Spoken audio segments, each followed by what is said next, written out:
Adam Smith was an 18th-century Scottish economist, philosopher, and author who is often referred to as the father of economics.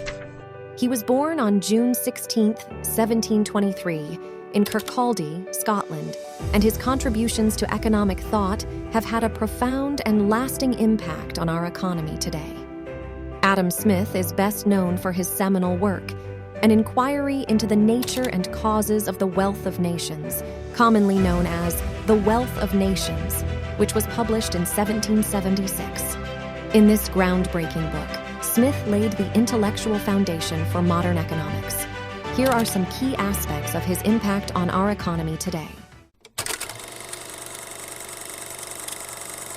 One of the central ideas in Smith's work is the concept of laissez-faire economics, which advocates for minimal government intervention in the marketplace. He argued that individuals pursuing their self-interest would lead to economic prosperity and the well-being of society as a whole. This idea has greatly influenced modern free market capitalism. Laissez-faire economics is a cornerstone of classical economic thought and remains a significant influence on modern economic theory and policy. The term laissez-faire is French and translates to let do or leave alone. It encapsulates the idea that governments and authorities should adopt a hands-off approach to economic affairs, allowing markets and individuals to operate with minimal interference. At its core, laissez-faire economics argues for limited government involvement in economic activities. This means that governments should refrain from regulating prices, controlling production, or imposing restrictions on trade unless absolutely necessary for the preservation of public welfare and property rights. Laissez-faire economics places a strong emphasis on individual liberty and economic freedom. It asserts that individuals have the right to own property, make economic choices, and engage in voluntary transactions without undue interference from the state. A fundamental tenet of laissez-faire economics is the belief that individuals acting in their own self-interest will inadvertently promote the greater good.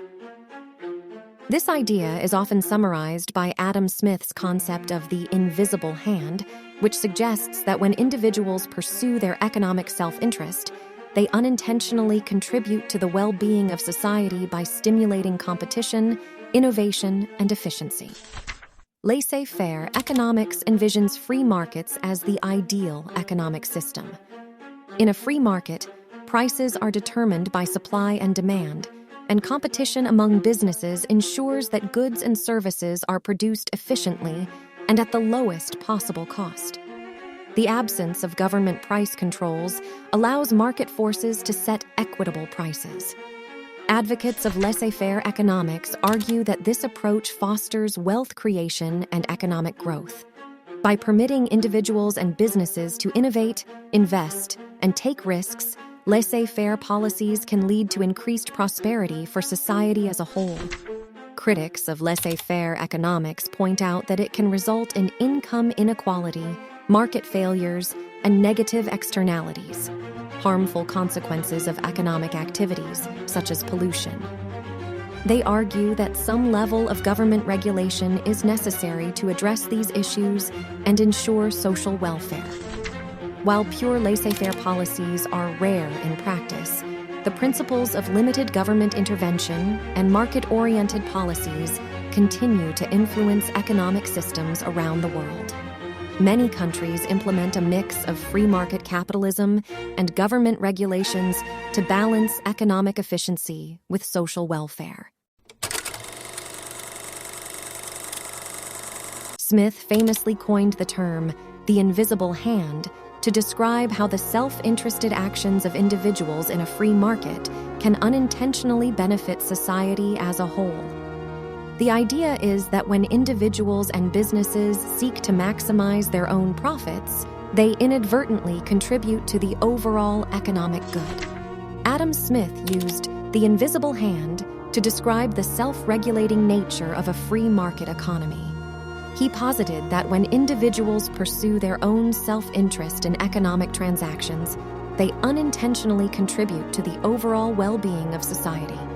In other words, individuals, driven by self-interest, make choices that collectively lead to a spontaneously ordered and efficient market.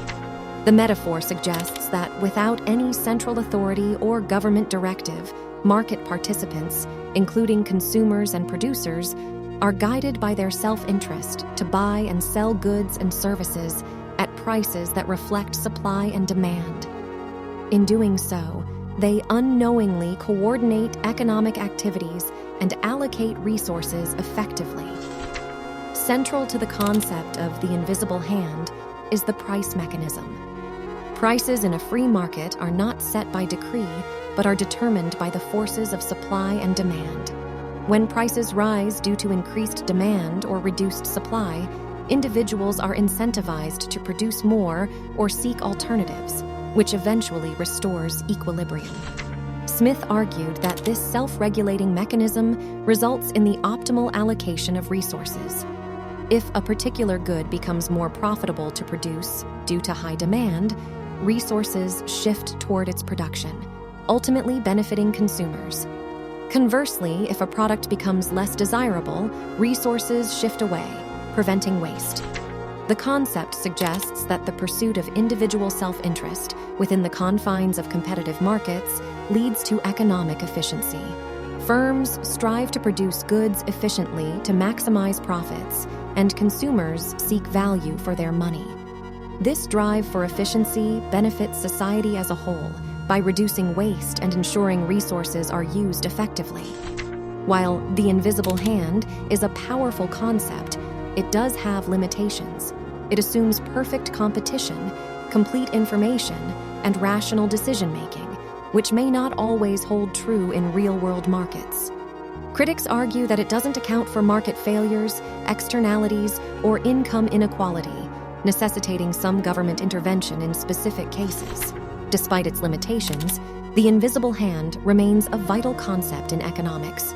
It underscores the importance of free markets, competition, and individual choice in driving economic progress. In practice, governments often use regulatory policies to address market imperfections and ensure fairness and social welfare. In conclusion, laissez-faire economics is a philosophy that advocates for minimal government interference in economic affairs, relying on individual self-interest and competition to drive economic growth and prosperity. While the invisible hand is a metaphorical representation of the self-regulating nature of free markets, it illustrates how individual self-interest, when allowed to operate within competitive markets, can lead to economic coordination, efficiency, and the overall betterment of society. In summary, Adam Smith's ideas laid the groundwork for modern economics and continue to influence economic policies and debates around the world. His advocacy for free markets, limited government intervention, competition, and the pursuit of self-interest has had a profound and enduring impact on our economy today.